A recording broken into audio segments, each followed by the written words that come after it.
গতকাল কমলপুর মহকুমা সিপিআইএমের মানিক ভান্ডার মহকুমা কার্যালয়ে অগ্নিসংযোগ বাজারের এক দর্জি তথা সিপিআইএম সমর্থক মোহনলাল দের দোকানে ভাঙচুর ও লুটপাট ও হালাহালি বাজারের সিপিএম অফিসে ভাঙচুর করা হয়। সিপিআইএম দলের স্থানীয় নেতৃত্বদের অভিযোগ, গতকাল বিহারের এনডিএ জোট বিপুল জয়ের পর শাসক দলীয় মদতপুষ্ট দুষ্কৃতীদের দ্বারা এই ঘটনাগুলি করা হয়েছে।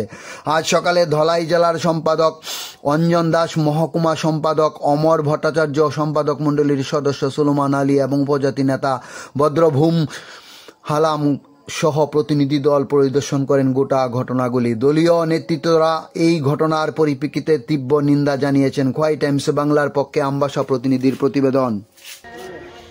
বিহার বিধানসভা নির্বাচনে বিহারের শাসক গোষ্ঠী অর্থাৎ জেডিইউ এবং বিজেপি জোট এনডিএ বিপুল ভোটে তারা ক্ষমতায় প্রতিষ্ঠিত হওয়ার অবস্থান তৈরি হয়।